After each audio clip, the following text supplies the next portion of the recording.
Hello, hi students, this is Priya Mahajan, your maths tutor, and once again I welcome you all on my channel Vidya Lady. So, जैसे कि students आपको पता है कि last वाली video में मैंने स्टार्ट करा था क्वाड्रेटिक इक्वेशंस, जिसका मैंने कंप्लीट आपको ओवरव्यू दे दिया था कि क्या होती है क्वाड्रेटिक इक्वेशंस, कैसे हम चेक कर सकते हैं कि वेदर ये इक्वेशन क्वाड्रेटिक है, लीनियर है, क्यूबिक है, और क्वाड्रेटिक इक्वेशंस के कितने मैक्सिमम रूट्स आ सकते हैं और रूट्स का मतलब क्या है, ये सब चीज़ें हम डिस्कस कर चुके हैं। अब मैंने आपको बताया था कि लास्ट वाली वीडियो में कि रूट्स के बारे में, अब वही हम सीखेंगे कि रूट्स और सॉल्यूशंस फाइंड कैसे करेंगे। So you know what, methods of solving quadratic equations, ये हम डिस्कस करने जा रहे हैं। कितने मेथड्स हैं? So there are two methods. कितने मेथड्स हैं? टू मेथड्स, जो कि हम डिस्कस करेंगे। फर्स्ट मेथड है फैक्टराइजेशन मेथड, जिसे हम क्या बोलते हैं? Splitting the middle term. Factorization कैसे करेंगे? मिडल टर्म को स्प्लिट करके। ठीक है, तो ये था फर्स्ट मेथड। सेकेंड मेथड कौन सा है? बाय क्वाड्रेटिक फॉर्मूला मेथड, जिसे हम और क्या बोलते हैं? श्रीधराचार्य फॉर्मूला। सो ये भी हम बोलते हैं। ठीक है, सो दो मेथड्स है, बाय फैक्टराइजेशन मेथड, इसके बारे में कोई नहीं पूछेगा कि हम इसको कौन सा और फॉर्मूला भी बोलते हैं, क्वाड्रेटिक फॉर्मूला और श्रीधराचार्य, ये देखो श्रीधराचार्य फॉर्मूला। सो इसके बारे में नहीं कोई पूछेगा, डोंट वरी फॉर दैट। सो हमें क्या है? फैक्टराइजेशन मेथड और क्वाड्रेटिक मेथड, फॉर्मूला मेथड, ये दो मेथड्स के बारे में हमें पता होना चाहिए। So let's start with the very first method, which is factorization method. So factorization method by splitting the middle term, क्या है ये? सो देखो, अब हम देखेंगे सबसे पहले कैसे हम फैक्टराइजेशन कर सकते हैं क्वाड्रेटिक इक्वेशन की, bye splitting the middle term. तो स्टूडेंट्स उसके लिए ध्यान से देखो हम क्या करने वाले हैं। तो सबसे पहले तो हमें पता है कि क्वाड्रेटिक इक्वेशन किस फॉर्म की होगी? ax² + bx + c = 0। ये है क्वाड्रेटिक इक्वेशन। अब बात करते हैं मेथड की, फैक्टराइजेशन मेथड की। तो स्टूडेंट्स ध्यान से देखो, बहुत ही इंपॉर्टेंट, सबसे पहले मैं बता रही हूँ बहुत ही इंपॉर्टेंट टॉपिक है। तो देखो हमने क्या करना होता है, नेम से ही हमें पता लग रहा है कि हमने मिडल टर्म को स्प्लिट करना है, डिवाइड करना है, बांटना है टू पार्ट्स में। ठीक है, मिडल टर्म को टू पार्ट्स में हम स्प्लिट करेंगे। ठीक है, अब वो किस तरह से हम चूज करेंगे कौन से दो पार्ट्स में स्प्लिट करना है? तो उसके लिए देखो हमारे पास क्या है, स्टेप 2। तो स्टेप 2 में क्या है? फाइंड टू नंबर्स, दो नंबर्स ऐसे चूज करो such that their product is equal to AC, कि उन दोनों नंबर्स को जब मैं मल्टीप्लाई कर रही हूँ तो मेरे पास क्या आ जाए? A × C, और जब मैं उन्हीं दोनों नंबर्स को ऐड कर रही हूँ, जिस पार्ट में मैं B को स्प्लिट कर रही हूँ उन दोनों पार्ट्स को मैं ऐड कर रही हूँ, तो क्या आए मेरे पास? B के इक्वल आए। समझ गए ये बात? जब मैं B को मुझे इस तरह से स्प्लिट करना दो पार्ट्स में कि जब मैं उन दोनों नंबर्स को मल्टीप्लाई करती हूँ तो मेरे पास क्या आना चाहिए? A × C, that is coefficient of x² × constant term. और जब मैं उन्हीं दोनों नंबर्स को ऐड कर रही हूँ तो क्या आना चाहिए मेरे पास? Yes, B, coefficient of x। ठीक है, अब मुझे क्या करना है? ये B की जगह मैं क्या लिख दूंगी? Number 1 + number 2।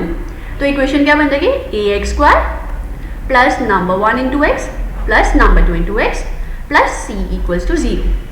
ना क्या करेंगे अब नेक्स्ट स्टेप में? हम देखो कि जो भी फर्स्ट और सेकंड पार्ट में से कॉमन आ रहा है वो हम कॉमन निकालेंगे, थर्ड और फोर्थ पार्ट्स में से जो कॉमन आ रहा है वो हम कॉमन निकालेंगे। सो हम क्या करेंगे? कॉमन फैक्टर्स निकालेंगे और उनको सिंप्लीफाई करेंगे। सिंप्लीफिकेशन में मैं बताती हूँ कैसे करेंगे। सो स्टूडेंट्स, यहाँ पे जो कॉमन फैक्टर्स आप निकालोगे उसमें आपने एक चीज़ ध्यान रखनी है, इन दोनों में से जो भी कॉमन आ रहा है वो निकालोगे। जैसे a कॉमन, मान लो कि x कॉमन आ रहा है और बाकी क्या बच गया? ax + जो भी नंबर था। ठीक है, तो यहाँ पे भी जो कॉमन आना चाहिए, ये जो पार्ट होना चाहिए ना स्टूडेंट्स, जब यहाँ पे भी मैंने मान लो कुछ, मैं ऐसे एग्जाम्पल ले रही हूँ, तो यहाँ पे भी कुछ कॉमन निकाल के मेरे पास मान लो कि यहाँ पे कुछ आ गया, मैं ले लेती हूँ D, सम कुछ भी हो सकता है D। ठीक है, तो ये जो ब्रैकेट में जो टर्म्स है ना, ये दोनों होनी चाहिए सेम। अगर तो ये दोनों ब्रैकेट्स वाली टर्म आपकी हो गई सेम तो आपका ये स्टेप करेक्ट है, अदरवाइज आपने इस स्टेप में, ये जो स्प्लिटिंग मेथड है, स्प्लिट करने में कोई ना कोई गड़बड़ करी है। ठीक है, तो ये चीज़ आपने ध्यान रखनी है कि अगर तो ब्रैकेट वाली टर्म्स दोनों सेम आ गई तो ठीक, अदरवाइज कुछ ना कुछ हमें गलती हुई है, ठीक है। सो ये चीज आपने ध्यान में रखनी है, समझ रहे हो ये बात? Okay wonderful. अब हम देखते हैं कि कैसे हम स्प्लिट करेंगे इसको, कि स्प्लिटिंग तो हमने कर ली, ठीक है। तो यहाँ पे अभी था कि फैक्टराइजेशन कैसे करेंगे। स्प्लिट कर लिया, ये हमारे पास इक्वेशन थी ax² + bx + c = 0, और इसको मैंने स्प्लिट कर लिया तो मेरे पास ये टर्म बन गई। अब मैंने आपको क्या बोला था, आगे हम करेंगे सिंप्लीफाई। अब ये पार्ट था मेरे पास = 0, तो दैट मीन्स ये भी = 0, ठीक है। अब यहाँ पे 0 इक्वल होने का मतलब क्या है कि दो नंबर्स को मल्टीप्लाई करके मेरे पास आंसर आ रहा है 0। कब आता है दो नंबर्स को मल्टीप्लाई करके 0? अगर दोनों में से एक नंबर 0 होगा। 6 × 0 ही 0 होगा। 6 × 1 या 6 को किसी भी और नंबर से मल्टीप्लाई करूँ तब तो वो 0 नहीं आने वाला, राइट। अब मुझे यहाँ पे नहीं पता कि फर्स्ट वाला पार्ट 0 है या सेकेंड वाला पार्ट 0, इधर ये भी 0 हो सकता है और इधर cx + d 0 हो सकता है। सो हम क्या करेंगे, दोनों पार्ट्स को, दोनों फैक्टर्स को 0 के इक्वल करेंगे। सो अगर ax + b इक्वल है 0 के, तो x की वैल्यू क्या आएगी, -b/8। बट अगर cx + d = 0 है तो x की वैल्यू क्या आएगी, -d/c। तो ये हमारे पास आ गए दो रूट्स इक्वेशन के, ठीक है। तो कितना सिंपल था। सबसे पहले देखो मैं आपको एक बार ओवरव्यू देती हूँ। सबसे पहले हमने क्या करा, हमारे पास इक्वेशन थी, हमने उसकी मिडिल टर्म को स्प्लिट कर दिया 2 पार्ट्स में। स्प्लिट करने के बाद हमने करा उनको फैक्टराइज, और फैक्टराइज करने के बाद मेरे पास ये टर्म आ गई। अब जो दोनों फैक्टर्स मैंने निकाले थे उनको करेंगे हम = 0 के, और 0 के इक्वेट करके मेरे पास आ गए दोनों रूट्स, ठीक है। समझ गए? वंडरफुल। अब मैं इसके एक एग्जाम्पल आपसे डिस्कस करती हूँ जो आपको और भी क्लियर कर देगा, ठीक है। तो अब यहाँ पे देखो हमारे पास एग्जाम्पल में क्या है, solve the quadratic equation x² + 7x + 10 = 0।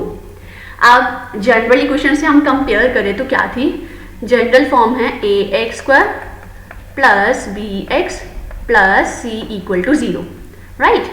अब यहाँ से कंपेयर करें तो coefficient of x² is a, तो यहाँ पे coefficient of x² is 1, so a की वैल्यू क्या बन गई, 1।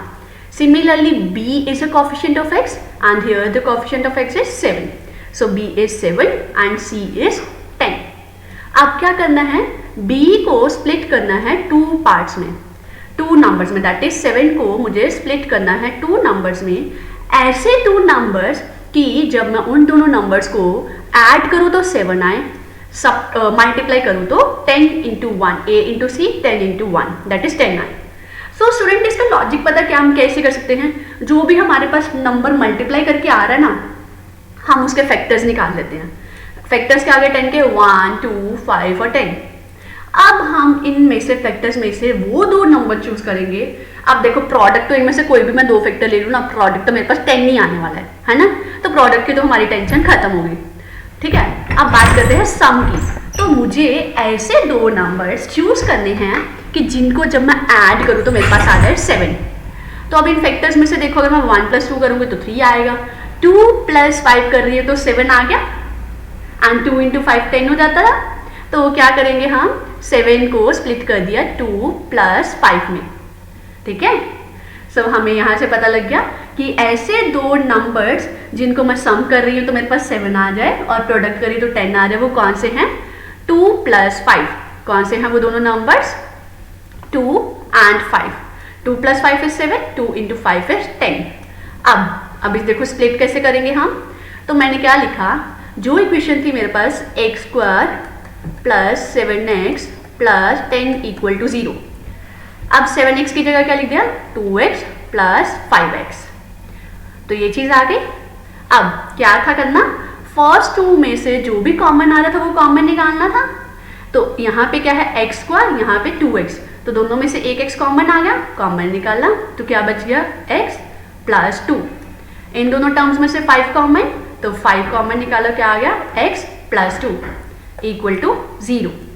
अब यहाँ पे देखो मैंने क्या कहा था, ये दोनों ब्रैकेट्स आपने चेक करनी है कि अगर ये दोनों ब्रैकेट्स आपकी सेम आ गई तो आपका ये स्टेप करेक्ट है, अदरवाइज कोई ना कोई गड़बड़ करी है।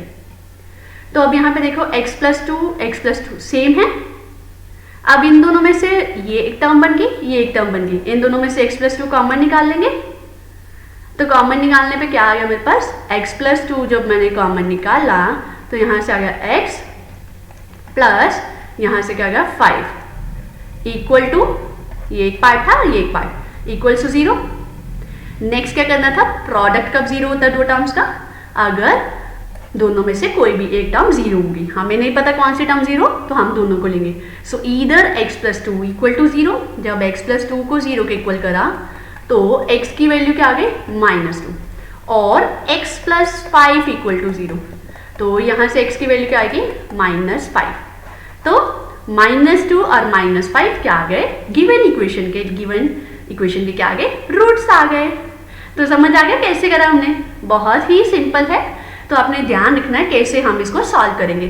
सो फर्स्टली जो आपने कॉन्सेप्ट इसमें ध्यान में रखना है वो क्या है, मिडल टर्म को स्प्लिट करना है इस तरह से कि उनको मल्टीप्लाई करो तो a इंटू सी के इक्वल आए और ऐड करने पे b के इक्वल आए। देन स्प्लिट करना एंड देन फैक्टर्स को इक्वल टू 0 करना, you will get the answer. So very easy, okay wonderful, okay wonderful. So इस नेक्स्ट वाली वीडियो में हम कुछ और नया डिस्कस करेंगे, जैसे कि क्वाड्रेटिक फॉर्मूला से कैसे सॉल्व करेंगे, डिस्क्रिमिनेंट क्या होता है वो डिस्कस करेंगे। So for that stay tuned, bye bye, have a great day.